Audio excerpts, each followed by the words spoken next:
Appreciate it. Good evening. Welcome to the regularly scheduled meeting of the Board of Directors of Sacramento Metropolitan Fire District for October 24th, 2024. We will call this meeting to order and we'll start with a roll call. Madam Clerk. Yes, thank you. Good evening. Director Weber. Here. Director Sheets. President Gould. Here. Director Wood. Here. Director Rice. Absent. Director Jones. Here. Director Costa. Here. Thank you. Directors Clark and Sailors will be absent this evening. Thank you. Thank you, Madam. Appreciate that. Director Jones, will you lead us in the pledge to the flag, please? Join me. I pledge allegiance to the flag of the United States of America and to the republic for which it stands, one nation, under God, indivisible, with liberty and justice for all. Thank you, Director Jones. Appreciate that. Ladies and gentlemen, if you're interested in watching these proceedings at a later date, I would encourage you to go to our main website. Under the agendas, you will find all the information relative to how you can get access to that tape. With that, I'd like to entertain a motion for consent. You need to do a public comment. Oh, we first. got to do that Sorry. right. Yeah, Sorry, I'm yep. so sorry to the public. I Yeah. missed that. There's a whole bunch of language that comes along with that, Yes. and I typically just glance over that. So we'll start with a public opportunity to discuss items on or not on the agenda. Madam Clerk, do we have any speaker forms for this evening? I do. I have a speaker form from Jason Cahill. Okay, great. Would you like to come up? to Jason, the come on up. Oh, it's not, okay. Good evening, directors, chief house, and people. My name is Jason Cahill. For those of you that don't know me, I was recently, I retired in June and has been a captain here since 2000. I've been in EMS since 1990. I worked with Director Gould at Foothill Ambulance, and I was going to tell Director Rice tonight that he was right. So I didn't want to be a firefighter. If you go all the way back to the 90s, I was really interested in just being a paramedic, and I kept saying, no, I don't want to be a firefighter. Well, I was in one of the contract houses that AMR had with American River Fire, and Brian Rice was the captain there. And he kept writing me, oh man, you need to put in an application. And I kept saying, no, I'm going to keep being the best EMS guy that I can. And so the day they were accepting applications, he slapped an application on my chest and said, fill it out, idiot.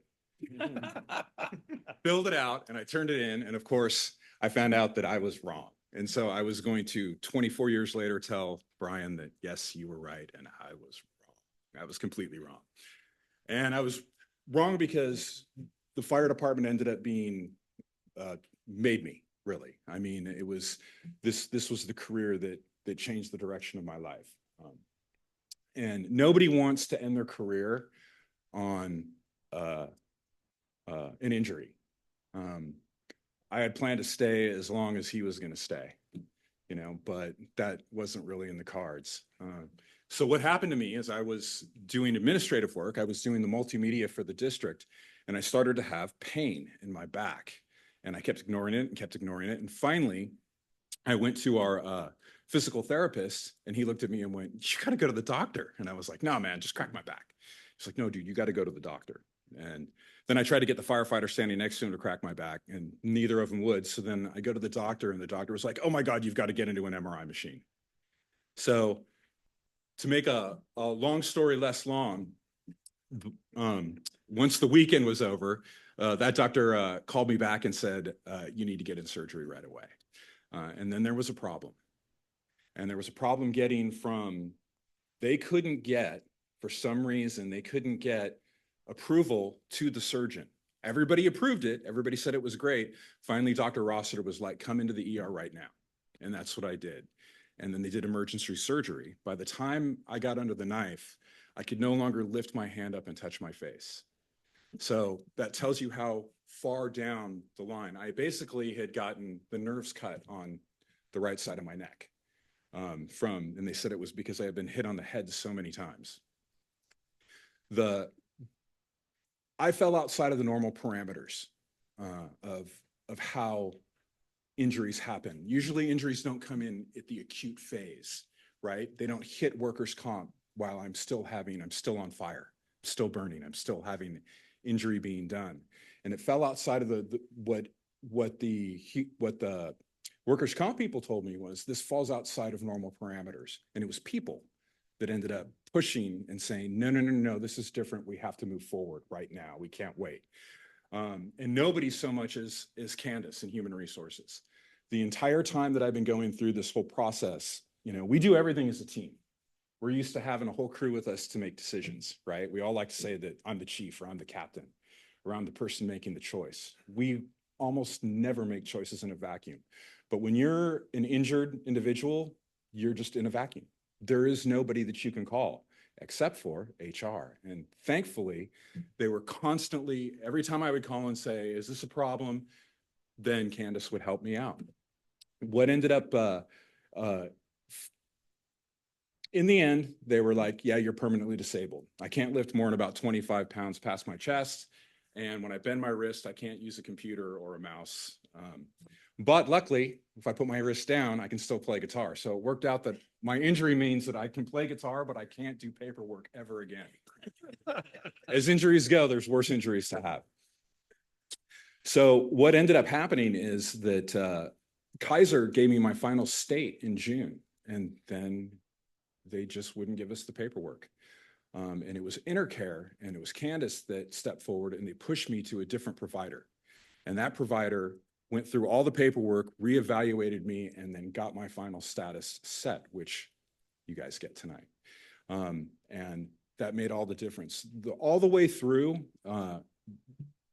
Candace really held my hand, even when I would call and complain about the fact that I wanted to come back to work.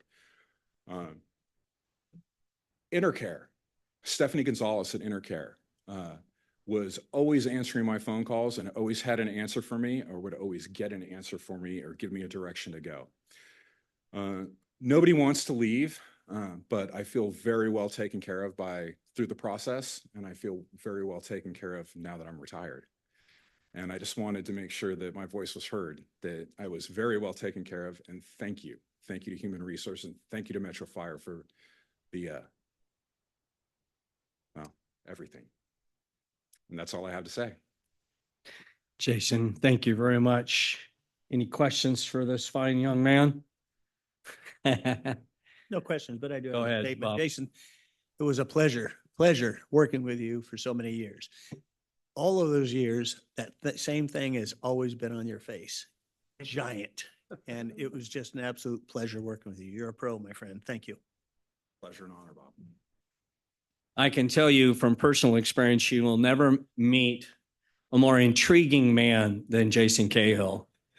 Honestly, of the thousands and thousands of people I meet every year, Jason is one of those that's very unique. And if you have 5 minutes or an hour, sit with him and just listen to all the curiosities that he has engaged himself with, including jumping out of perfectly good airplanes. And that's a problem, I think. But we're definitely going to miss Jason and his impact in our organization for sure, as we do all of those. But for those that don't know why Jason stood up here tonight, we will make some decisions in closed session relative to his industrial disability retirement. So Jason, Godspeed to you and to your family. So we'll move on now. Do we have any other speaker cards for the public tonight, Madam Clerk? I have no other speaker cards. If Okay. anyone online wishes to speak, please use the raise your hand feature in Zoom. No response. Thank you. Thank you very much. We'll now move on to consent items.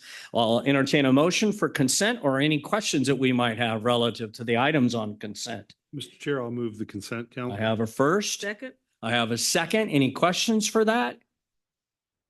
By the way, I just wanted to make sure that everyone understands number 3 on our consent calendar and consent items is a bit unique for us. And for the public, I think it's important for you all to understand that we're asking for this exemption because of the peculiarity and the sophistication of the hoist on one of our helicopters. This is not a skill set that you trust just need Joe Blow to rebuild. And so with this exception, what we're simply saying is the manufacturer of the hoist is really the only organization that's qualified to do the warranty work. And so these exceptions are rare in our organization. We do a very good job of being very transparent when we go out to bid for items that we're spending the public funds on. But in this unique experience, it is absolutely critical that we have the builder, the manufacturer of that hoist, be the one that works on it so that we can maintain the safety and security of our men and women that work on the helicopters. So I just wanted to make sure that we understand that it's been put in consent, but there needs to be a little bit of, I think, explanation of why we're asking for that exception. So with that, I have a first and a second. Madam Clerk, please call the roll. Yes, Director Weber. Aye. Director Sheets. President Gould. Aye. Director Wood. Aye. Director Jones. Aye. Director Costa. Aye. Thank you. Motion passes. Thank you very much. We'll now move on to presentation items. We are in for a treat tonight. We have Chief Renicki with us, and he is going to be making a presentation on the opioid crisis here in Sacramento and region. Chief?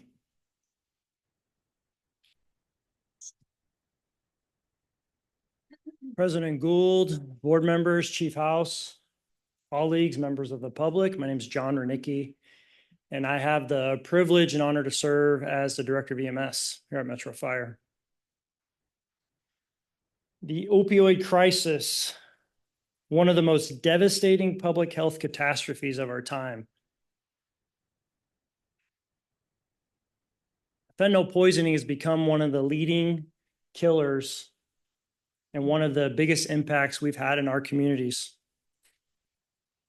It is the leading cause of death among adults ages 18 to 45. Surprisingly, this surpasses suicide, gun violence, and car accidents. Here in Metro Fire, we're responding to over 1,600 of these calls a year. I think when we think of the opioid crisis or the abuse of opioids, we think of some assumptions. And this crisis can be seen as a double crisis, or what they're calling a dual epidemic. On one hand, you have the non-medical use of opioids, but on the other hand, you have the use of those that are just seeking relief from pain. The crisis of uncontrolled pain. So although both are important, and we tend to focus on the non-medical use, the undertreatment of pain can have a significant impact. Related to that, I have one such story. A gentleman by the name of David, who had founded a multi-million-dollar company, highly successful brokerage firm. He managed 75 employees, was happily married, and at the age of 39, David was prescribed opioids to manage the pain from a severe knee injury.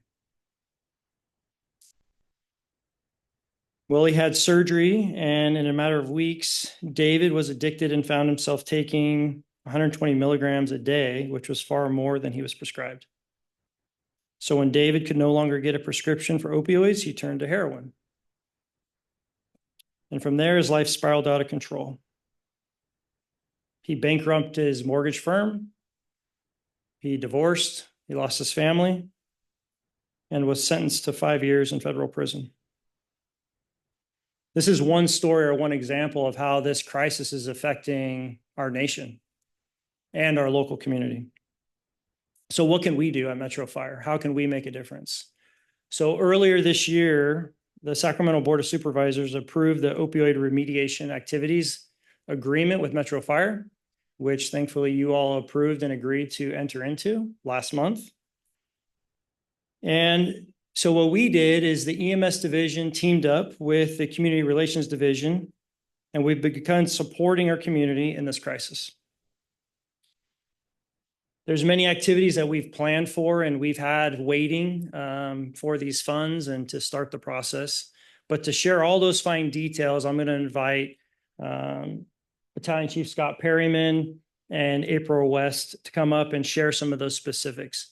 As retired Captain Cahill talked about how we don't do things in silos and how we work together as a team. That's really where we're putting a lot of energy, effort into how do we make a difference and an impact in our community. So they're going to highlight some of those activities we've done so far.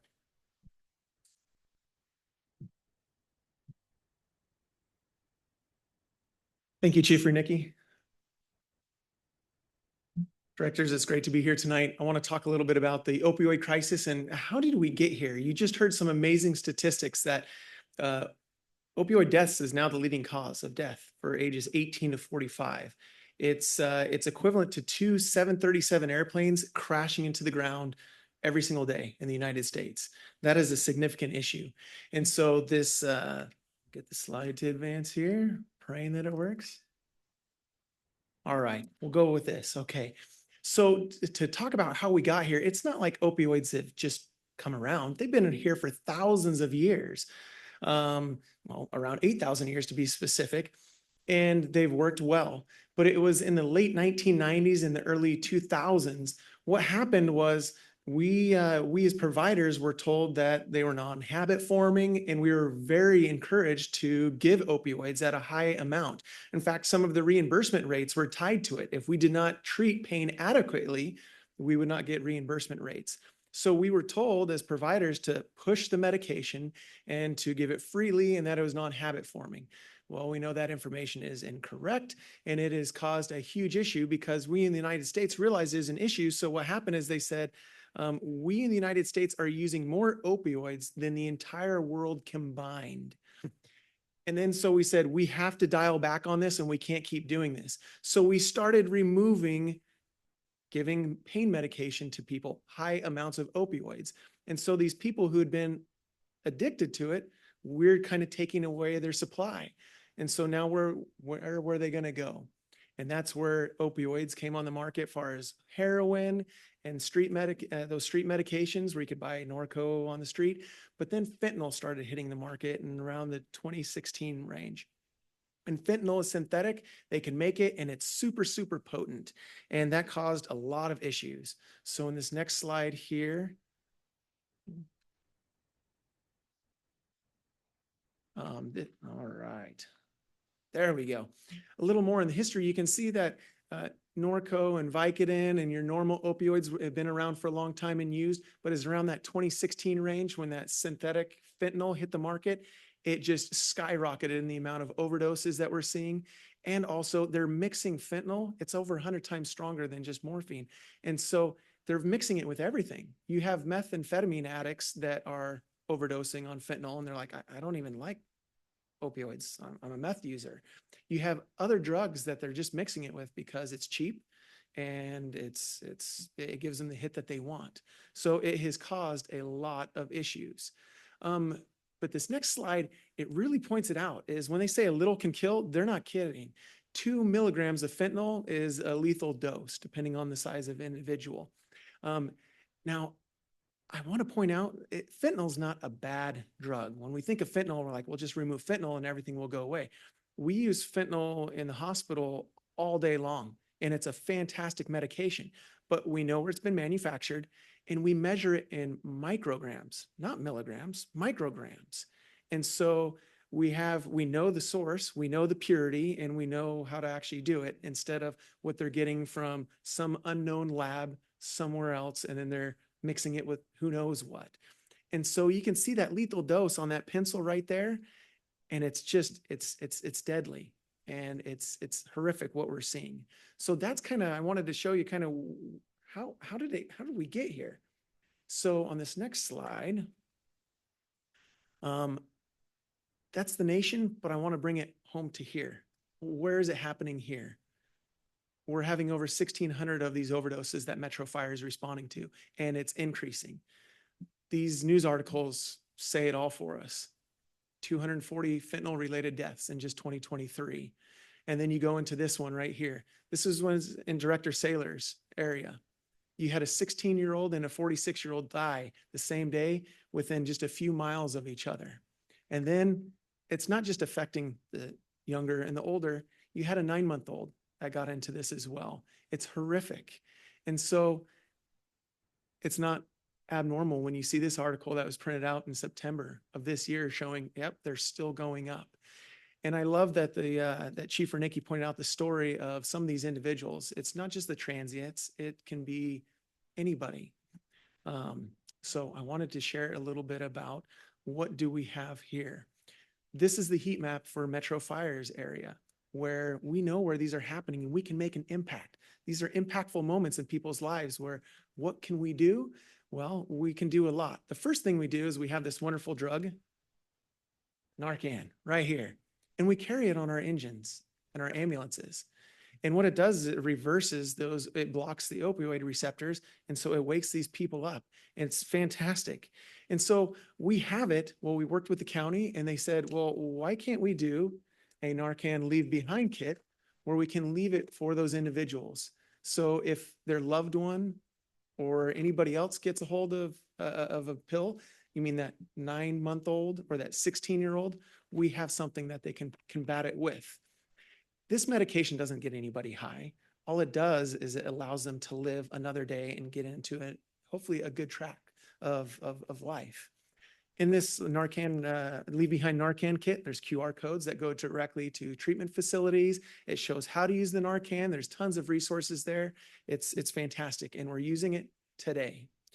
Now, what we also found out is we have a lot of people that drive district vehicles around that are not engines and ambulances. And if something happens, they're still going to say, you work for Metro Fire, come help my loved one. I get a chance to see Chief House at Costco every now and then because that's a good place. And if somebody came up to us and said, oh my gosh, there's somebody down in the parking lot right here, help them out. Well, we came up with a fix for that. Every one of our vehicles have a first aid kit, including the chief's vehicle, including my vehicle. In that first aid kit are the essentials, gloves, but also that medication of Narcan. We did this because we have some great direction here.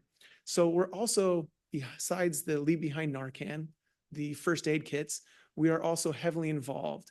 This year, we're involved in the Fentanyl Awareness and Action Summit, and that was a great venue.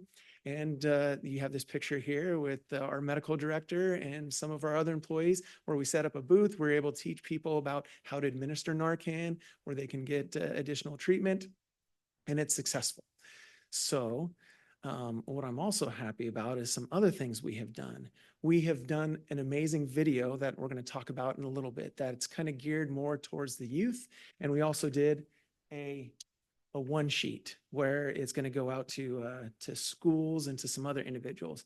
But to talk about that a little more, you see, I submitted this PowerPoint presentation after I showed April what it was. So I made some changes on this PowerPoint. She doesn't know it. So this PowerPoint, what I wanted to show is that video would not have happened without April. It is a fantastic video. It's on Metro's website right now, and she is the star of it. This one sheet that is going out to all the schools, guess who did it? It was April. And so I just really want to just point out, you have some amazing individuals that work here at Metro Fire, and April is one of them, and she just really put this together, and she's going to explain what we're doing next. Right. Well, now that I look like a tomato, hello, I'm April West. I'm in community relations, and I've had the honor and privilege to be looped into what is now the Fentanyl Awareness Project. And I think many of us, like Chief Wernicke said, know that person, David, or whatever his name is to me or you or everyone else in our community. And so with an ounce of prevention is, I should say, an ounce of prevention is worth a pound of cure. We believe that too. And so part of our outreach is with schools. We're targeting youth. We would like to get the awareness and the education to youth in our community. And we started the rollout of this program with Alberta, Twin Rivers, Elk Grove Unified School District, Center Joint, Sac City, as you can see, and specifically Folsom Cordova and San Juan Unified. We worked with them throughout the process to gather feedback and also loop in their prevention teams. So coming in 2025 will be a social media campaign that's specifically for the youth audience. And then we are striving to work with partners like Arrive Alive. So we're in contact with them. They go into the schools already. They have assemblies. And through that partnership, we expect to collaborate more deeply with our schools and reaching the youth that we need to reach. So that would help bolster our school education. And this one sheet in particular kind of goes with the video to give teachers a place to start. And also this would help students take it to their parents so that the parents can scan the QR code. And the feedback that we got from the school district was, well, we love the video. We love what you guys are doing. Thank you so much. We'd really like to see you guys incorporate, if you see something, say something. Because what can we do? What can we teach the kids if they see something go down in the school parking lot or they notice something's off? So we really need to encourage this. If you see something, say something. So we've incorporated into the marketing. We've got some awareness information. They can put their school logo here. And then this QR code links them directly to the help if they know somebody's struggling. So if you do take the time to look at the website, hopefully, is that part of our plan? I just wanted to say the video is great, but it's not just the video. It's really the information to get people help. It's really the Narcan that's going to bring people alive, and it's going to take all of us. So we also have the expansion of MAT, and I'm going to say I've forgotten what that stands for. Medication assisted treatment. So beyond the Narcan, we're going to get them the help that they need to help with the addiction that they may have. And any questions from here? Is this the end of the slides? Chiefs? Okay, if we could just bring the lights back up, that'd be helpful. So I see that Director Weber, you have a question. Yes. On that sheet or any other information, I mean, fantastic job across the board by everyone, but is there a sign and symptoms portion of this as well for those that aren't aware of Joe's getting sleepy and now Joe's unconscious? Is that part of this package as well? Yes, yes, there's aspects on that for sure. Okay, but in that, and that's on the website, I can find that information, so the layperson can read, okay, signs and symptoms of an opioid overdose. Yes. Thank Yep. you, thank you. The county Other wanted us to link questions? that. Go The ahead, county wanted Director us to Wood. link it to their website for that, so we followed there. Chief Perryman, I noticed this video is not terribly long. If you'd indulge, can we watch it here now? I think. We've got the no. technology. Look, See what Ethan's technology, like, it's 3 minutes long, so I didn't put it in my presentation because I didn't know how long. I think it's. we'd worth love it. to see it, Yeah, I think it's worth it. especially since we have the star here. Maybe she can sign some 5x7 glossies. And Well, if anybody can do it, I know Ethan can pull it up. yeah, I'm Ethan, excited for Ethan. we'll to give be him able a to pull minute. it up. We're not putting any stress on him. Any other colleagues have a question for this wonderful team? Go ahead, I have a Director question. Costa. Have there been any hurdles trying to get this moving and getting the message out? And if so, what were they? The only hurdle that we had was just the timing of things. As those agreements were put in place, there were some delays, but we anticipated and had trust and optimism in the process. So a lot of the leave behind Narcan and these kits and things were already in motion. The kits for our day staff vehicles, they were already in place. Really the integration. So for example, the outreach to the schools and the video and some of the funding required to do that. But it was, once I mean, you could see the videos already produced and ready to go. And just a month ago is when all that, the agreement was accepted. So just a little bit of that delay, but we anticipated it was going to go smooth. Great, thank you. Is it possible to move that up? It took a minute to find that on our website. Is it possible to get some sort of link up closer to the front for it, or some announcement banner or something in the front page so it's easy to find and we don't have to go look for which division? I know which division to go Yeah. to look to, but somebody in the public may not know. I don't want to speak for IT, but I'm sure we could put in a request and figure out a solution if it's hard to find or it's buried. Yeah, let's pull it up so it's not 3 clicks in, it's right on front. Matt said he'll have it done here in 10 minutes. Yeah, I think that was a request. Well, Suggestion. I see Matt over there taking active notes, Yeah. active And- notes. And with Well- it killing 260 people a year, we ought to probably get right on it. And well, Sounds why, like we're doing if great. you don't mind, while Ethan's working on the video, an example of our efforts in our program, we just learned of a story where we did have an overdose in our district last week. Our crews used Narcan, and part of our process is MIH. Video is ready now. That's pretty So you gotta turn it, yeah. who's ever doing that? That's pretty cool. Way to go, Ethan. That sounds pretty cool.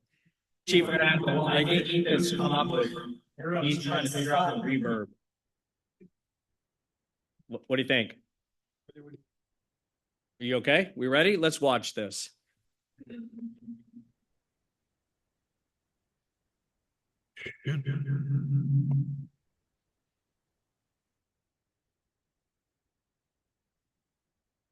We may have some audio issues, huh?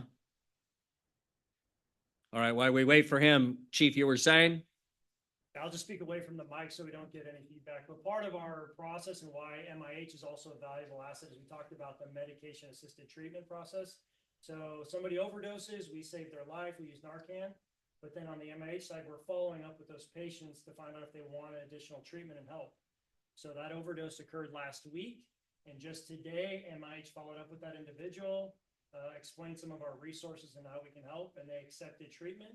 And so we're walking them through that process to get them enrolled for a longer term solution. And again, That's- this is somebody who fell into this unfortunate crisis due to the pain management side of things. Yeah, sure. So again, a great outcome and an example right here in our district that it's working. Any other questions for this illustrious team? Just really quickly, the funding of this project is in partnership with our local supervisors. Isn't that correct? Sacramento County is helping. If you don't mind, I'd like to present a scenario to you and see what we can do to effectuate some change.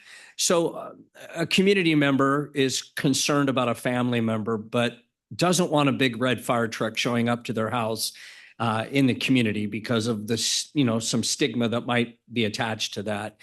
Is there a possibility that if you believe a family member could be affected by this crisis and you're maybe not interested in having it thrown in the neighborhood, what pathway can I use to get access to one of these kits in a way? And I know our men and women are super busy and oftentimes not in the firehouse, but dropping by our firehouse is not a bad thing for us right now, or they get to see some of our aged facilities.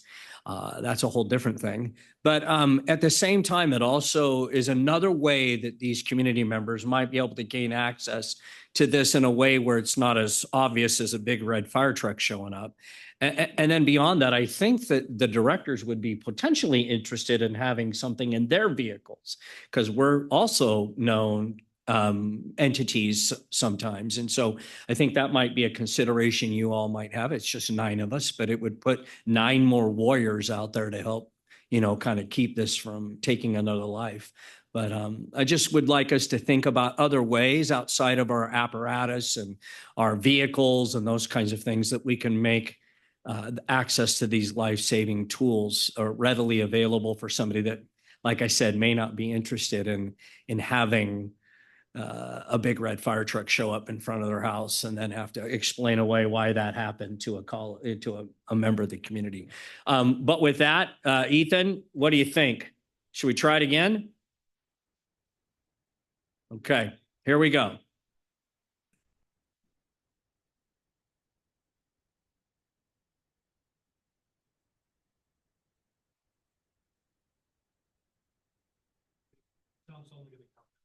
Okay, well, so maybe closed captioning might be something that we look at in the future. I think We April could all can- read it. I think April can reenact it. Yeah. Again, she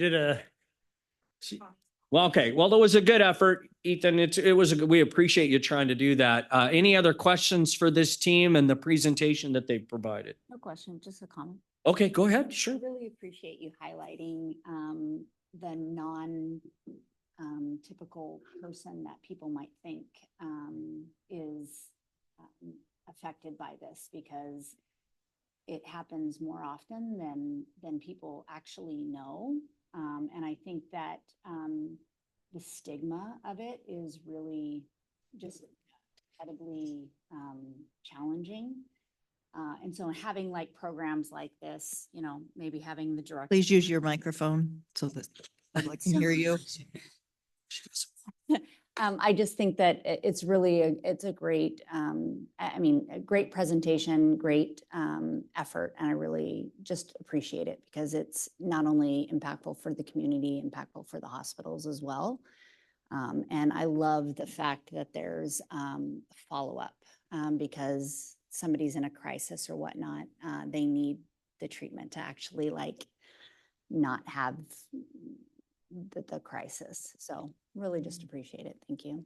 Appreciate the comments. And I'd be remiss if I didn't mention Dr. Schmaltz, our medical director, who is heavily involved and engaged in this process to the point of making some of those follow-up phone calls and checking on patients. So appreciate the comments. Incredible.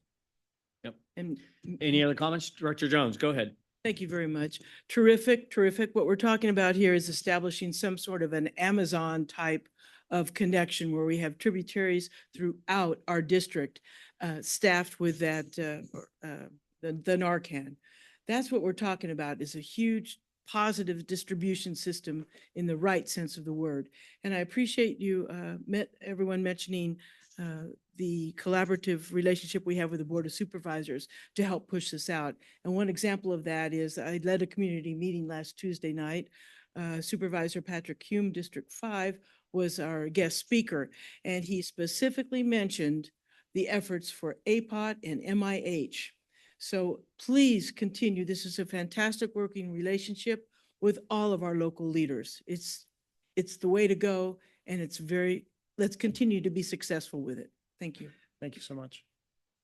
Nice works. Thank you very much. Appreciate that. On our agenda, we have one action item. We'll be taking action on that after we come out of our closed session this evening. So we'll now move on in our agenda to reports. I have no report. We'll move on to the fire chief's report. Chief House. Absolutely. How good news and what a great presentation reflecting our members and the comment about Costco, I need to explain a little bit, I think. And it is funny. It is funny, but I need to explain it because I cannot thank you enough as a board, the trust that you have in me, but in all of our organization to reduce the red tape that some organizations has to go to. The reference Chief Perryman was making was we made the decision literally after an acknowledgement at Costco, hearing about this, looking at him and say, well, this needs to go in every single one of our employees' hands because they are ambassadors that can save a life. And I think it's important to let the community know that all of us at Metro Fire are here for public safety. So the request to get it in your hands, easy. We'll make that happen. EMS, the leadership Chief Wernicke has with APOD and doing these type of programs along with his entire team, as Director Jones just said, is unremarkable. We are pushing the envelope on these changes intentionally for the betterment of our community. Having a chief's report tonight is easy when it follows up with that. Having Captain Cahill come up and acknowledge with the members that are in the room, I see that we have Sean Scollard from 522. He was part of those changes on increasing workers' comp. Chief Law out there was part of those changes in making a decision to get a better TPA so we're able to advance our care for our members. The entire staff of HR and Human Resources, along with you, the board, and a decision to go with an ad hoc committee for workers' comp. These are decisions that we can make in a timely fashion that benefit not only in a time of fiduciary responsibility for benefiting the public we serve, but it's the right thing to do all the way around. So I wanted to start off with that. And Jason out there, he is one of those people, as we all know, saved numerous lives because his dedication to EMS, he's one of those people I wouldn't trust any one of my kids that he would save on any given day. So Jason, thank you. I'll just say this with a few members in the room, double lot too. It's been a pleasure, my friend. So my official report. I always like to talk about new hires and promotions, so we'll start off there. Please join me in welcoming Brandon Heffley, hired for the position of fire inspector effective September 3rd. And I know Brandon isn't here. He is here. And I see him in the hallway quite often with a big smile, and he's a great asset to the organization. I'm proud to introduce you to the board of directors. So Brandon, the floor is yours. Thank you, Chief, for the introduction, and good evening, members of the board. So as Chief House just said, I'm Brandon Heffley. I'm the latest fire inspector, and I'm actually really excited to be the latest to join the department. I've been here just under 2 months so far, so still pretty new. But I come with over 15 years of field inspection experience with Sacramento County. Now, none of that was enforcing the fire code, so this is a bit of a big change for me, but I'm up to the challenge. Couple things I wanted to mention. This organization has a great reputation. It makes me proud to put on the uniform and carries a certain weight to it. I know it reflects very positively on me, and I aim to return that favor by enhancing the reputation of this department as I carry out my duties. So I realize I'm the one that's currently on probation and under evaluation right now, but if I could turn the spotlight around just briefly, I wanted to mention that I've been genuinely impressed by the warm welcome I've received at every level of this organization. Chief House, Martial Law, DFM Nigrin, my supervisor, and my fellow inspectors all included. I've felt the support and encouragement making this kind of big career jump kind of midway through my career. So I'm looking forward to a long career here with Sac Metro Fire. Thank you for having me. Thank you. Thank you, Brandon, and welcome. Some promotions. Let's get on to those. A friend of mine got promoted to engineer, Brian Cowan. Brian Cowan got promoted to engineer effective September 6th, and I see him here with his new crew. I think it's 108 on the A shift. So Brian, if you could just say a couple words, that would be great.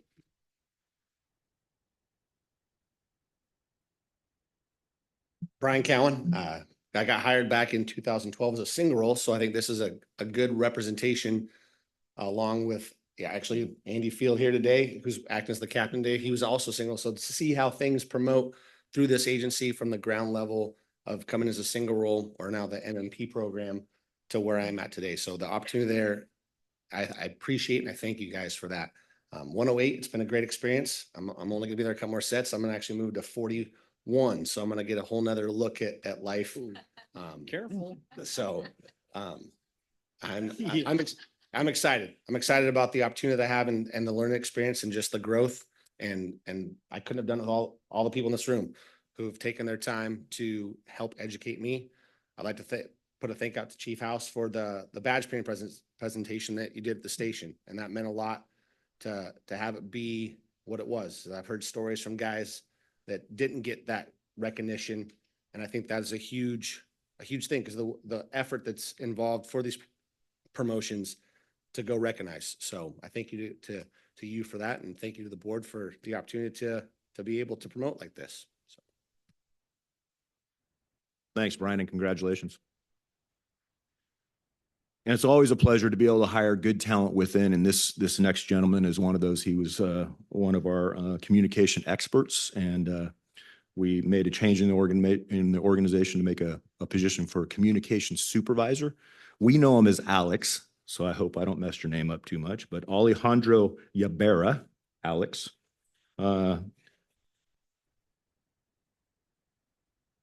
He was promoted to communications supervisor effective October 9th. And I think I did all right with your name, huh? Yeah, you did. Right. Ibarra.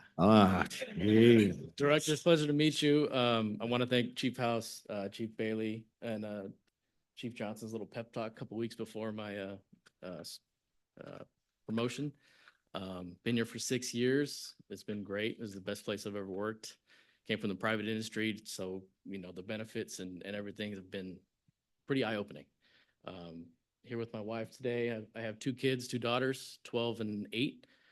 When I'm not here, coaching their volleyball, doing whatever they're in competitive dance. So, that takes up a lot of our time and money. Thursday nights played beer league softball across the street at Mather Complex. Yeah, that's me. Thank you. Thank you. Congratulations.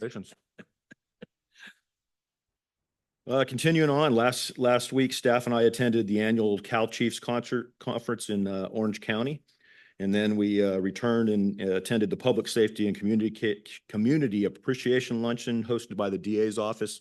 Both of those were great at obviously networking, but talking about where we take not only our agency, their agencies, but where we service the community much better. With that, I'm not going to be at the next board meeting. I will be. I got a personal invite to go back to Charleston to re-look at the Charleston 9 incident from the sofa factory fire that was years back. So I'm going to take advantage of that. And we have some very similar buildings and talk about lessons learned. So I regret not being at our next board meeting, but I will be back in Charleston. Congratulations to the 14 MMPs that graduated from class 24-2. That was last Friday. They went through five weeks of extensive training, and I'm told they're all going to be successful in their future, and I welcome them aboard. And then lastly, I'm going to end with some sadness. On October 17th, 2024, we lost Reserve Firefighter Terry Barnes. Over his 40 years of service, Terry dedicated to the community, saved countless lives, and protected property through his experience, expertise, and tireless efforts. His legacy of service, commitment, and pride in his community will always be remembered by all of us at Metro Fire. He was certainly a man of honor and integrity and dedication to this organization and the community, specifically all of our community, but specifically Rio Linda. I would ask for a moment of silence at the end of the board meeting this evening. And services for Terry are on Monday, October 28th at 11 a.m. And we will have a robust turnout for Metro Fire there that day. That concludes Thank my you, Chief. report. Appreciate that. Let's move on to our operations report. Chief Mitchell. Thank you, President Gould. Good evening, directors, colleagues, members of the public. Adam Mitchell, Deputy Chief of Operations. Before I bring up Chief Green and the Shift Commander Spotlight, a couple items. I wanted to start off with the fact that happened earlier this month, actually on the 3rd, we had an APOT summit in this room here. It was the second APOT summit hosted by our Sac County LEMSA. It was excellent attendance. Some of our board members were there. So thank you for coming to that. I thought it was well received. We had representation from our LEMSA. Board of Supervisor Hume was there. We had hospital executives, folks that run the emergency departments, as well as our EMS division. I would be remiss if I didn't highlight Chief Rudnicki again in the EMS division for, they were mentioned multiple times of being leaders in this space and bringing folks together and telling the story of the impacts of APOT on our community and our ability to provide services to the folks that are calling 911 and need those ambulances. So again, nice job, Chief Rudnicki. Appreciate that, and your staff. It was a great opportunity for discussion, but also for the first time, we had hospitals there presenting on their mitigation strategies for what they're doing to reduce the wall times within their facilities, specifically Kaiser Roseville and Mercy San Juan did some presentations on actually implementing mitigations that have reduced our wall time in our community in a very positive fashion. That's great news. I will tell you that just recently we are moving in the right direction. We saw a reduction, but it might have been 1 month old, but we went from 43 minutes down to 38 minutes, which is again, we're seeing that downward trend. So that is excellent. And it's because of the efforts, the collaborative efforts that we're all making together to get to a point of getting our folks in the community to the hospital with the right level of care, and then getting the ambulances off the wall to get back out in the community to run that next call. So it is a good thing. We are absolutely moving in the right direction, but we're not there yet. The 20-minute standard has existed here in our county since, I'm going to take a guess here, I'm going to look back for some expertise, 2016. I did remember. That's pretty good.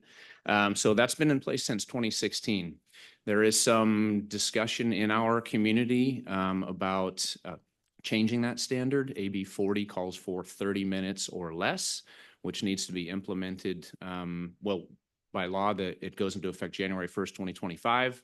Our standard in Sacramento County is less. It is 20 minutes. And in our urban environment, I think it's very important that we recognize the need to maintain that standard. There is an upcoming Board of Supervisors meeting in the beginning of November where I know that we're going to have a number of folks attend there and listen to the presentation and also lend our support to Dr. Can and all of the folks at the LEMSA on making sure that we can continue to move forward with that 20-minute standard. So we need to be in that room, we need to be vocal, and we need to reinforce the ability for our members across EMS to be able to respond to that next emergency and maintain that 20-minute standard. So call to action, that would be our next movement in that space. So with that, I will talk a little bit more also about our statewide and federal responses that we've undergone this year. Our members do a great job supporting our community day in and day out. They do fantastic work. You will hear about some of that here very shortly, as well as I'm sure you have your own stories, and we've talked a lot about those. They're professionals, they're highly skilled. They are there, and our number one priority is responding to the community here locally when the call comes in. We will continue to make that our number one priority.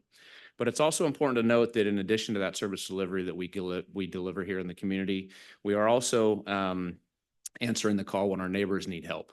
And specifically to the state and the federal partners that we work with, when they have catastrophic incidents, we are there. So just a little overview from this year, just so far in 24, and knock on wood, we're not through yet.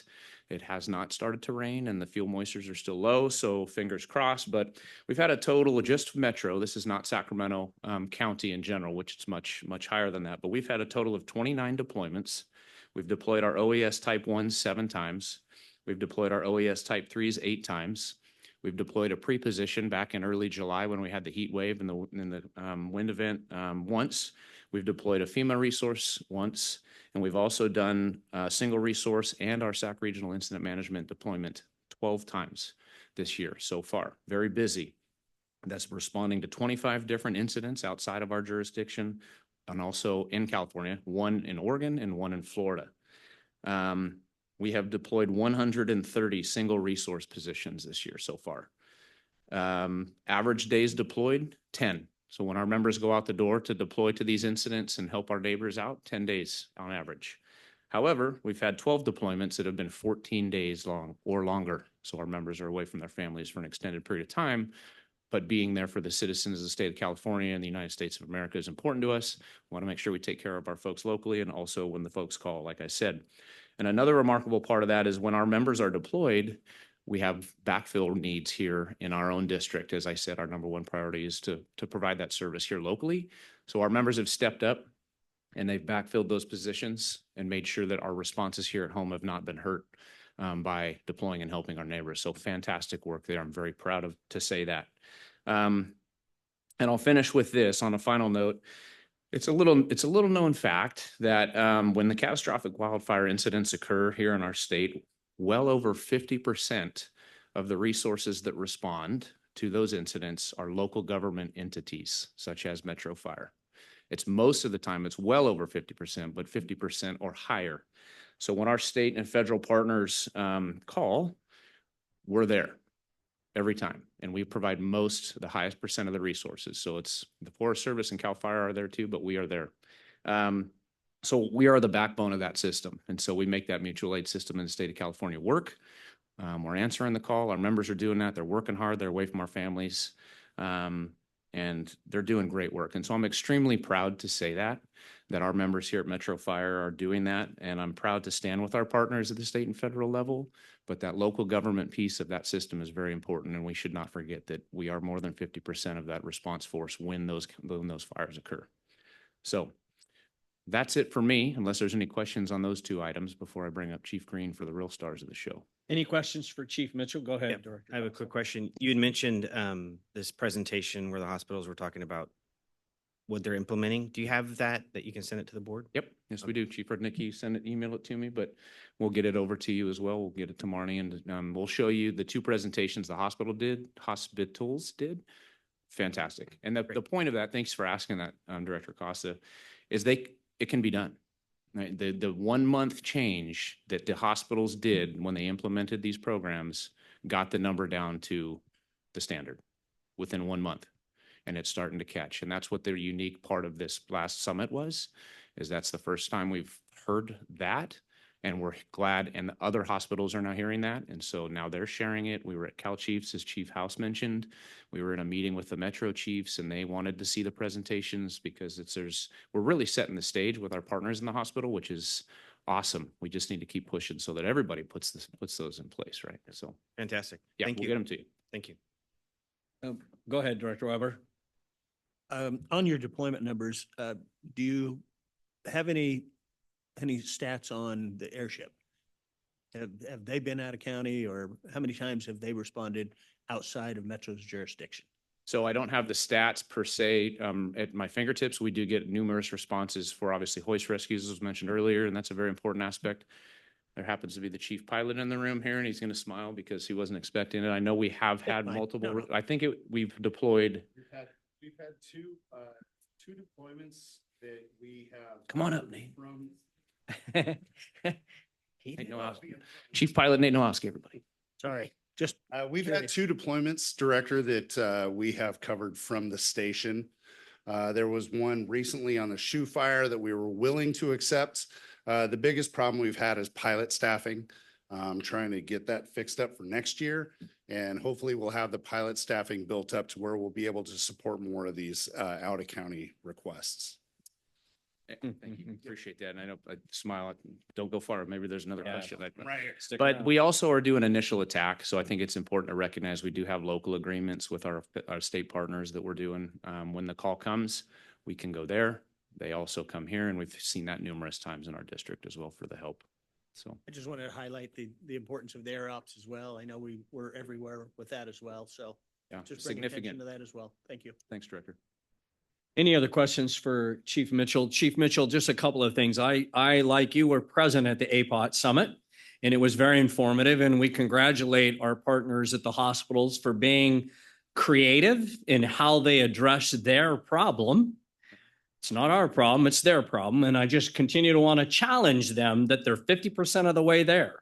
We have to reduce the impact that it has on our men and women.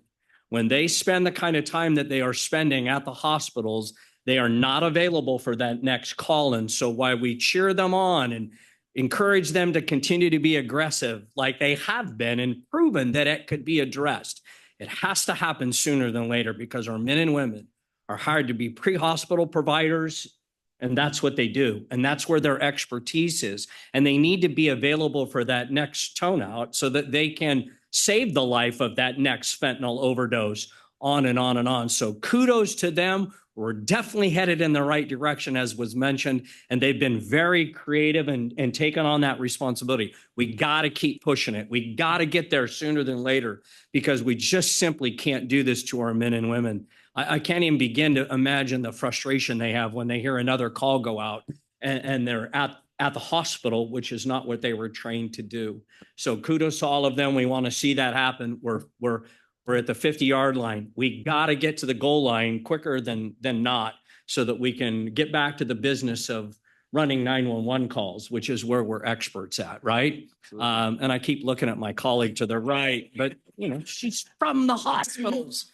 Anyway, Chief, you're right. I know she does. She's a big She's supporter. shaking her head yes the whole The, time. the other thing is I hope it resonates with the community, what you were mentioning about our resource allocations at the state level. The federal's another big deal, but I think it's really important for the citizens to understand that we are not just involved in running Sacramento County or our district calls, that frequently when things start to burn up in this state, 50% of the resources come from local providers. That's a massive amount of effort, a massive dedication from Sacramento County to the entire state. So when you have a relative that has a fire in Paradise, California again, or in Southern California. We have to understand that our men and women are going there to help your relatives save their home, right? So our impact is so much more than the 416 square miles. We really service the entire state of California on the backs of the men and women of our organization, along with the taxpayers of Sacramento County. And sometimes that puts us in a pretty significant predicament to make sure that we can do that.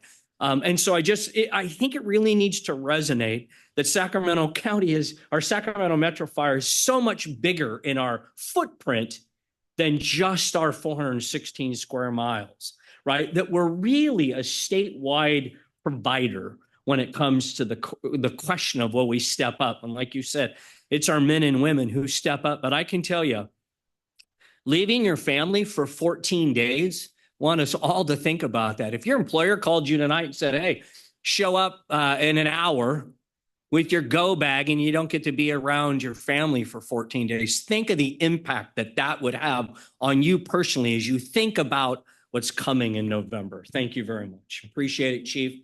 I think you're going to bring up Chief Green. And one last comment on that, Sorry. President Gould. Yes, go. I think it's really important to note, and you're exactly right with all your comments. And the public needs to know we do that also with never decreasing our services to the citizens Good point. of Sacramento County. Good point. That is our number one priority. When I hear those requests comes in and it's out of the ordinary and the Chief Mitchell calls, that is the number one question that is always answered. We maintain the capability of our current service delivery model when we also do these deployments. Right. But I think it's important too for the public to know that because we do that is because our members. Absolutely. Absolutely. Absolutely. The ones that leave their families. Yeah, for 14 days. Yep. and they need Good point. Chief, go. Thank you.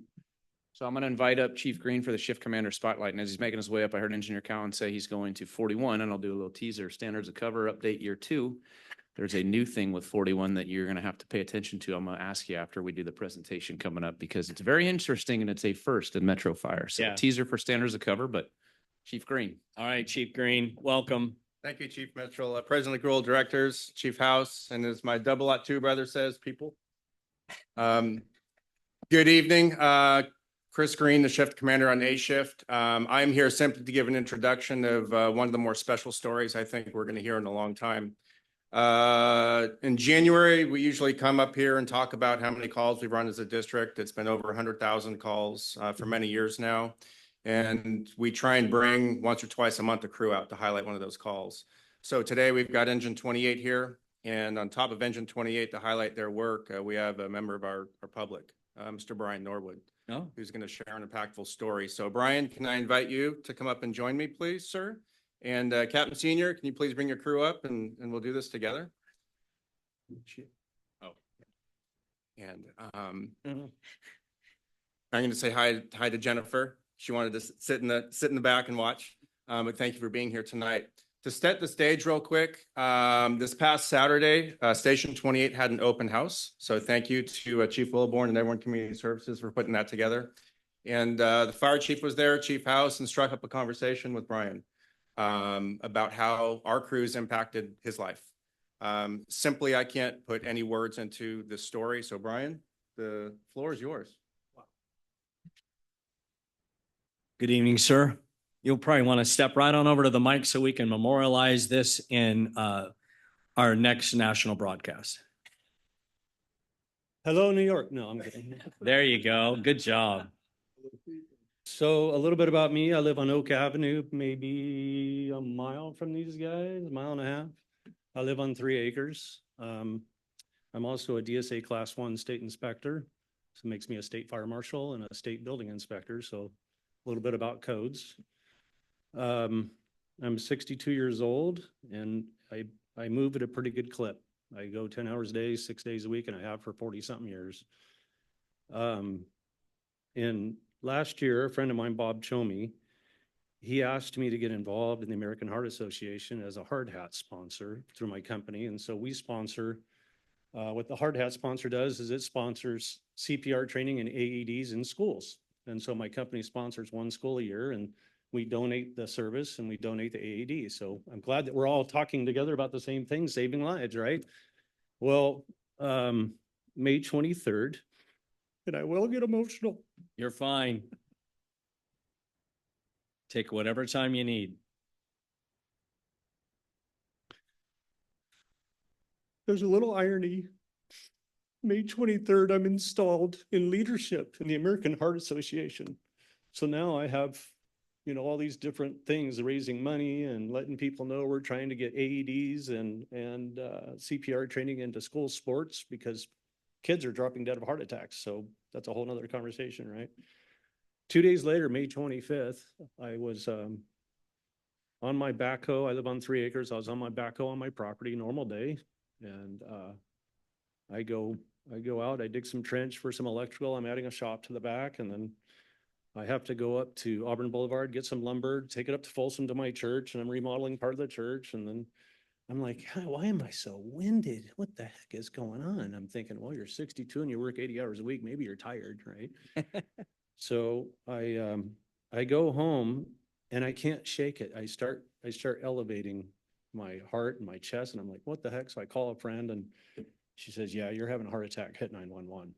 So I grabbed my bag of goodies. I hit 911. I grabbed my drugs, because I take blood pressure medicine and cholesterol, stuff like that. And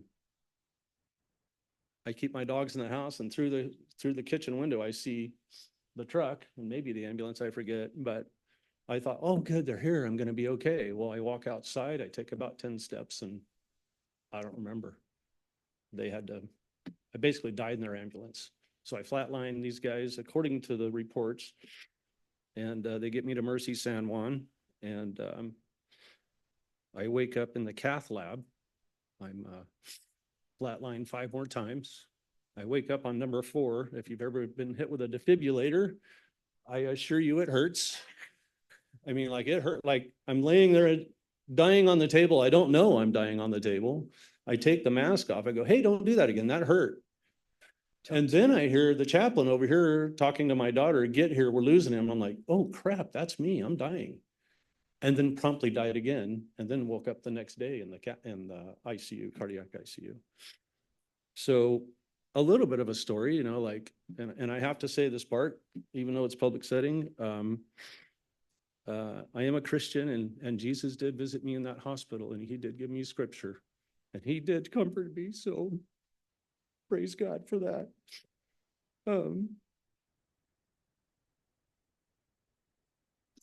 The ICU was pretty rough.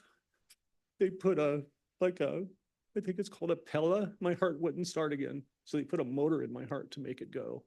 Now remember, this is only 4 months ago, 5 months ago. So I start gathering some strength. I get back to my house. For me to walk to the chief took me about a month. So today, as a report, I'm doing 3 to 4 or 5 miles a day. So pretty healthy. July 18th, I'm sitting on the couch at the same dang place I was sitting on heart attack number 1, and I feel my arms going numb in my chest. And I'm like, oh crap, I had a second heart attack. So call these guys again.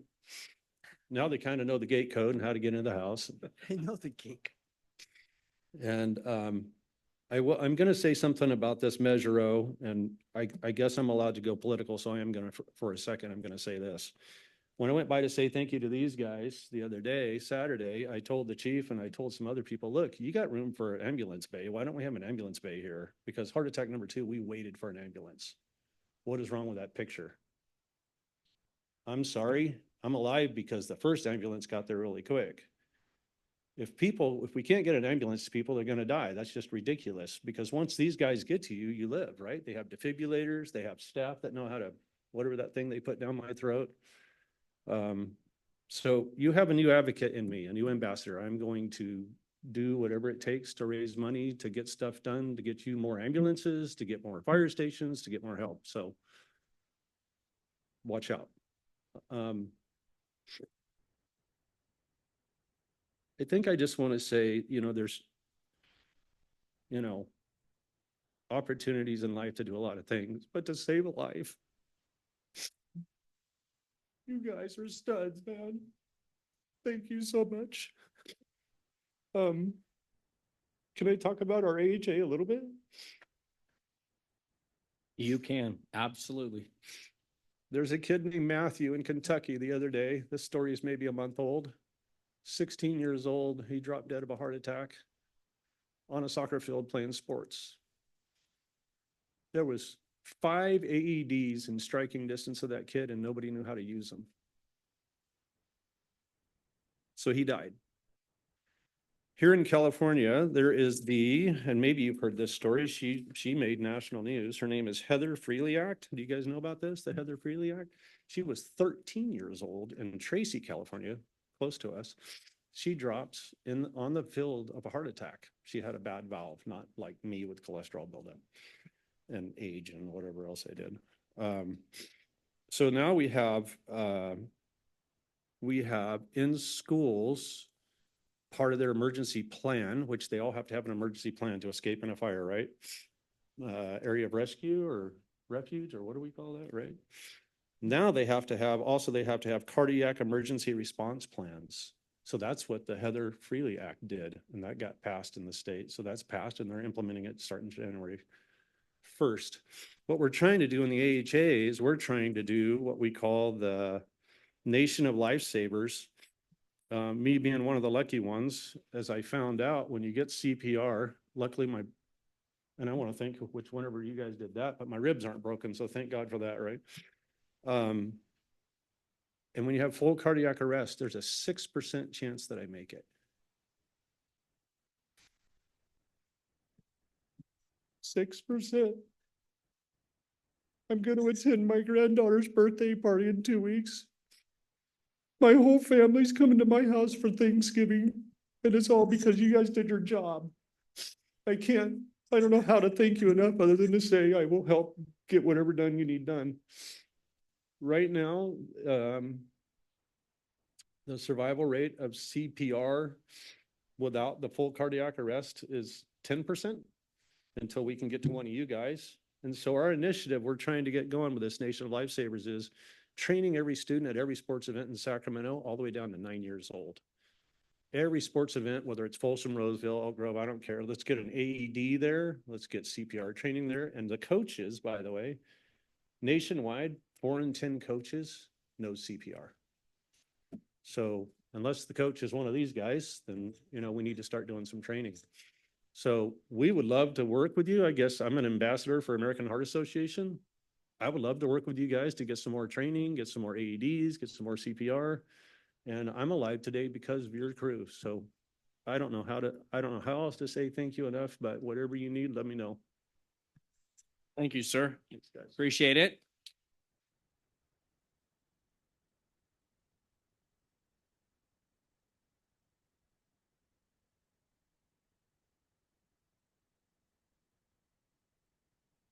Captain, can you help me with one thing real quick? Was Mr. Lucas involved? Hi, I'm Engineer Scott Barrett, Station 28 A shift. Good. I actually met him. He came by the station one morning to tell his emotional story. Sure. When I first occurred as C shift, so he came by to thank those gentlemen, which are off duty this evening. And he shared his story with us. And we recognized him because we see him out walking every day on Oak around the station. And little did I know I would see him not too much later than that, another cardiac event he was having. So it's just a true testament to what makes the job worth it. We meet individuals like that. So it's thank you for the 40-pound cake and the envelope of Starbucks cards. We appreciate it. So and that was actually, I believe it was a Folsom medic that transported him both times. Okay. As a neighboring station, that's usually the closest medic at times. So it's probably some of the delay. The second time that happens, but that's what we do. We run some of their calls, they run some of ours. So it's kind of a testament to why there might've been a delay that day, but that happens frequently. Yeah. So, but you're the reason we do what we do. And thanks for sharing your story with us. Thank you. Yeah, I see a real opportunity, sir, for you to take the lead and participate in a group that is working in the community to get our Lucas devices on every single engine that we have. It is a device that has changed the nature of cardiac arrest in this nation. And it is something that we really have taken a lead on. And I would hope that the men and women that use those on a daily basis would support us in getting the American Heart Association behind that. It would significantly impact our survival rates in cardiac arrest situations. So we look forward to the partnership. What an emotional story. I'm sure that your spouse can agree with everything you said, just that you're here. And what a powerful message that you'll have your family with you when we give Thanksgiving. What a special time it'll be for you. Chiefs, is there anything else you'd like to share with us? Kind of hard to top. Who's up next? Yeah, Is it the administrative report? Yeah, right? I don't want to. I just passed for tonight. Anyway, Chief, anything else? That's it. They give me a lot of stuff for going after me, but it Yeah, really right. is. I appreciate, I mean, these guys coming here tonight and be recognized and having a member of the public here that's been impacted. It means a lot to us. We don't often get to have that. So thank you for coming. And to see you upright is exactly what Engineer Baird said. It's why we do what we do. So Yeah. thank you. Appreciate it. Thank you very much. I see our PIO is swarming, so hopefully we'll get some of that up on our website. That's the kind of stuff that our citizenry need to hear about. Thank you very much for that report. Chief Johnson, you're up. Hold on one second. Do you want to do that right? Let's do that right now. Chief Johnson, can you just hold a sec? We're going to take a quick picture for our crew. You're going to do it outside in here? Oh, okay. All right. We'll let that happen. Chief, go ahead. Chief House, this gives Chief Johnson a chance to review his notes. Yeah.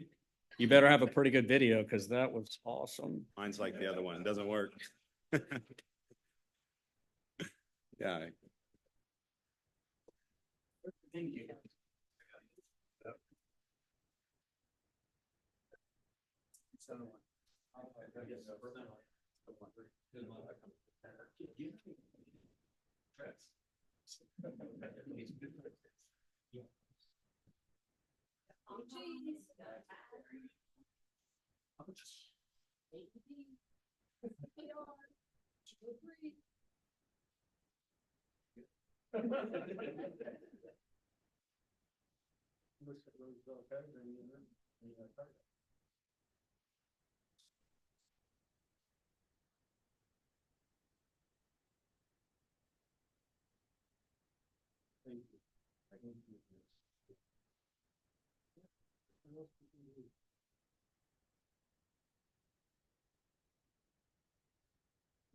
Yeah, I agree.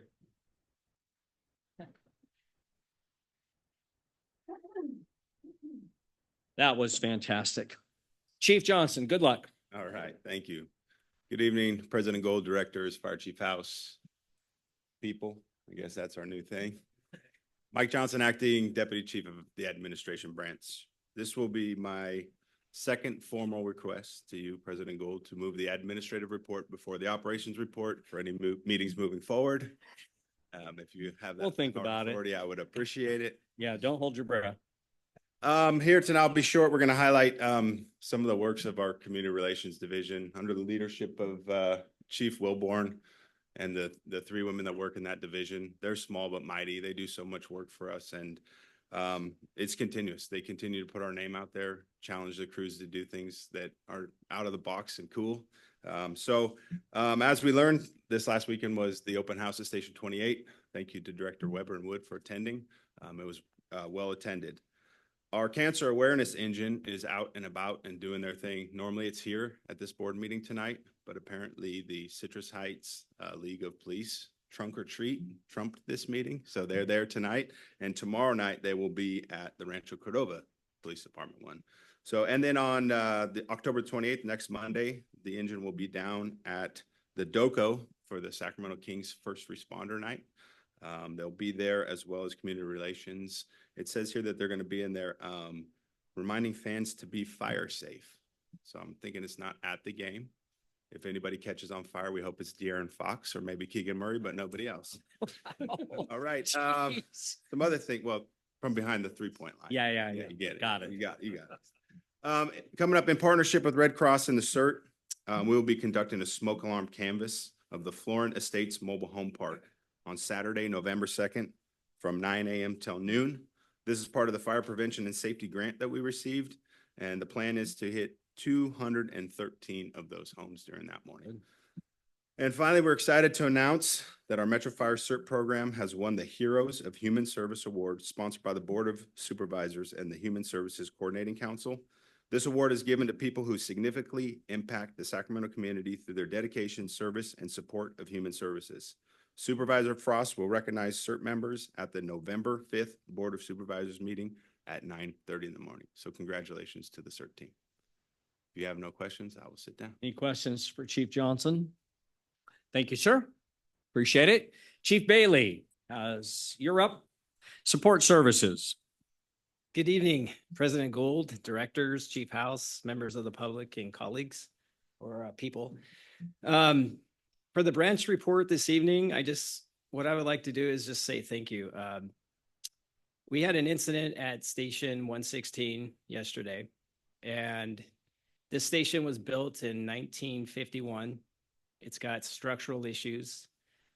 Old Betsy was stored there, and with the passing of Terry Barnes, with the arrival report, ops did a great job. The engines that responded to, and their primary mission was to save Old Betsy.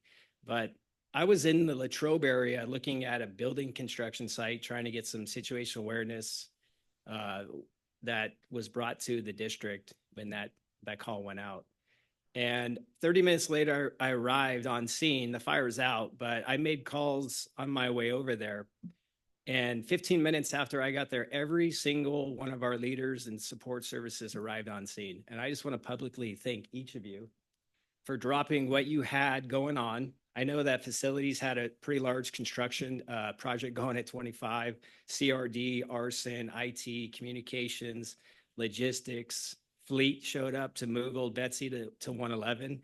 And so I just want to publicly thank each of you, because it was humbling to see, Chief House says it a lot, show up and care. And it was just awesome to see everyone show up yesterday on scene and contribute. It was a great feeling to know that I got their support and the district has their support, and we work really good together. So I just want to say thank you. And that's the end of my report. Thank you, Chief Bailey. We appreciate that. And yes, we no pun intended, we dodged a bullet yesterday with Old Betsy, and it's just a bit ironic after Terry's passing that occurred. With that, let's move on to our Firefighters Local 522 report. Sean, pleasure to see you tonight. Nice seeing you all. I was afraid that administrative and support services weren't going to have a report, and I was going to be next up. So thank you both for having reports and giving me a little bit of a buffer. So my name's Sean Scollard, Vice President of Local 522, representing Metro Fire. Good evening, President Gould, Board of Directors, Chief House, Executive Staff, colleagues, members of the public. I don't know if there's any left in here, but covered them all. I think Jason's probably a member of the public now. So I would like to start off. I didn't know that we were going to have a guest speaker, and I just want to I stepped aside and thank the gentleman that came to share his story. I think that it's amazing for him to take the time to come and share that story. I think that we as firefighters don't like the recognition, but as I get more involved in this position and understand the other areas where we do need to be recognized, it's nice that we have members of the public that will take the time to come recognize our crews. I think that just like me and everybody else will admit, like we're just doing our jobs. But that was a very impactful story, and I really appreciate him taking the time to do that. So thank you. And with that, I'm going to go off cusp a little bit because there's some things that I was going to talk about, but I'd like to just keep the highlights that were already mentioned this evening. I think there's a time and place, and there was some very impactful things that were mentioned this evening. So I don't want to take away from that. But I would like to give our condolences to the Barnes family and thank you, Chief House, for the notification on that. I think he was a very impactful, instrumental person in this organization. And those of you that ever did hose testing out at Station 111, I don't know how he knew that we were doing hose testing out there, but he would always show up and start doing it with us, rolling LDH, teaching you guys how to operate the hose tester. I mean, he was always there and he was always helping. He didn't let age get in his way of doing that, you know? So I appreciate the time that I got to spend with him, and I think he lived a great life, and we're going to remember him for that. So, additionally, Jason, we go way back. Jason, just like Chief House, was a mentor of mine at Station 109. I think he was amazing to look up to. Thank you very much for everything that you did for me in my career. Mentoring me, paramedic skills, being a supporter, always in my corner. So thank you for that. Let's see. There was a couple things that happened. This week's been busy. It's been crazy with all the political stuff, Measure O, everything else. But there's a couple things that I just wanted to mention, and one of those is that cancer is not going away. And I'm going to pray for the member that I got a phone call from on Monday, that the biopsy comes back and that they don't have cancer, that it's benign, that the masses are not cancerous. But it's hard taking that phone call from a young member of this organization, from any member, but a young firefighter that is faced with that potential diagnosis. It's challenging. And I do appreciate all the work that's gone into work comp. I appreciate the ad hoc committee, Director Weber. I just say let's stay the course. Let's stay the course on this. This is not a problem that I see going away no matter what we do. It's just something in our profession that we're going to have to live with, and we have to be adaptable, and we have to keep working on it. We have to use this as an opportunity to implement the things that we've all been working super hard to do. We've had visits to fellow agencies to see what's working for them. We've had agencies come up here to show us what's working, to give us the data, everything. It's time for us to put that into play, put that into action. Let's take the next steps to do everything we can to take care of our members, because this problem is not going away.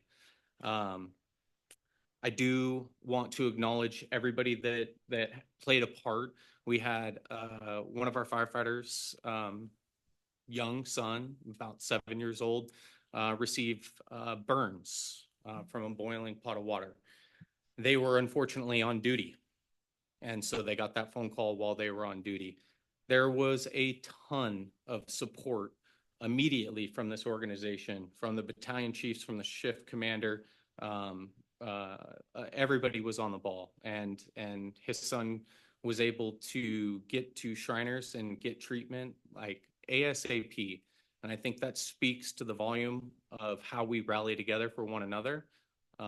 It was amazing to see everything happening without making the phone calls. I did make the phone calls, but things were already in motion. So it was fantastic to see that occur. West Sacramento did have a tragic incident. I was notified on that as well. I just want to keep the families that were affected in our thoughts and prayers, keep them in our thoughts and prayers. They've been through a rough spell recently with the passing of one of their firefighters. So unfortunately, tragedy hit them again. And so I just want us to keep them in our thoughts and prayers. And I do want to acknowledge Folsom Fire Department in this remarkable story that the member of the public shared with us, that it's not just Metro Fire that's responding, but I think it speaks to the level of our regional relationships, that we truly do embrace a patch-off mentality. And it doesn't matter if we're running with one of our ambulances or if one of our ambulances is running with a neighboring agency. We have a job to do, and that's to save lives. And I think that speaks to that even with a neighboring agency, we were able to work together and have a positive outcome. So with that, I'm contained. I'll take questions if you have any. Questions? Thank you, Sean. Appreciate that. Let's move on now to our committee and delegate reports. I have no report from the executive committee. Com Center JPA, Deputy Chief Bailey. Excuse me. Good evening, Board of Directors. Ty Bailey, Deputy Chief Support Services and board member of the Sacramento Regional Fire and EMS Communications Center. We met here at the board chamber on October 22nd. There was 2 action items that were approved. The first action item was an LOU between the Communication Center and Local 522's dispatcher group, which resolved a grievance. And the second resolution that was approved was 24-03, fixing employer healthcare contributions. Our next meeting is here on November 14th at 0900. Thank you. Thank you very much. Appreciate that. We'll now move on to our Finance and Audit Committee. Director Jones. Thank you, President Gould. The Finance and Audit Committee met tonight, had a very in-depth presentation from CFO O'Toole. And the bottom line is that we are on track for our first 2 months of this fiscal year, as that's the delay in the reports to make sure we have all the numbers in. So the good part is that we are on track, and I'm sure that Mr. O'Toole can manage any questions that anyone has. Give him a call if you need to. I'm very satisfied with the report that we got tonight. And our next meeting is January 23rd at 5:30 p.m. in these chambers. Thank you, Director Jones. Director Costa, Policy Committee. Thank you. While the policy committee did not meet this week, I did have a chance to meet with Chief Johnson, Melissa Maddox, and Leslie Miller, just to see as we move to the end of the year and into next year. A lot of exciting policy stuff coming forward. So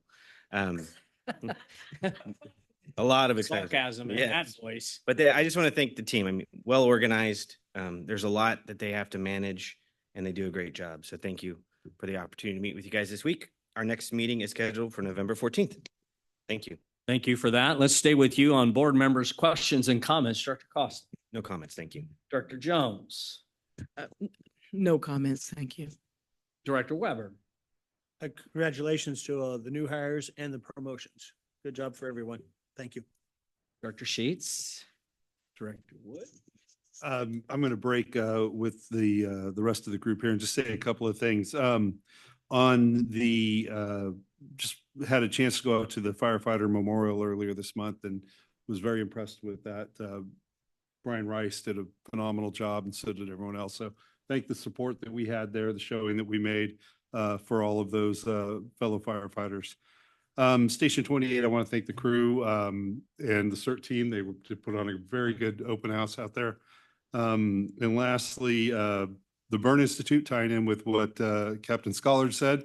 The Burn Institute is having another fundraiser, Heroes, Hops, and Hot Rods, November 2nd, 2 to 6, down at Sackyard Tap House, which is right off of Stockton Boulevard and 34th. So if you can make it, come on down. It's a great event. I'll be out there volunteering again.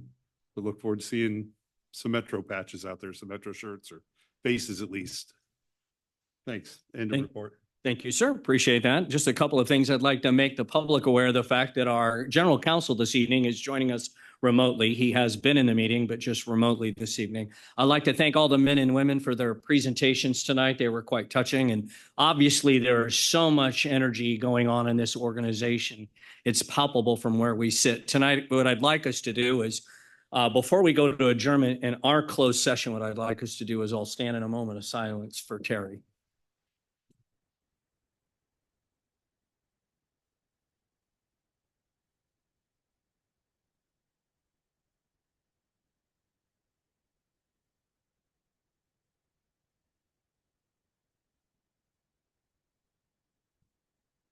Thank you. We're going to go into a closed session. You know the drill. Ladies and gentlemen, thank you very much. We're back in open session.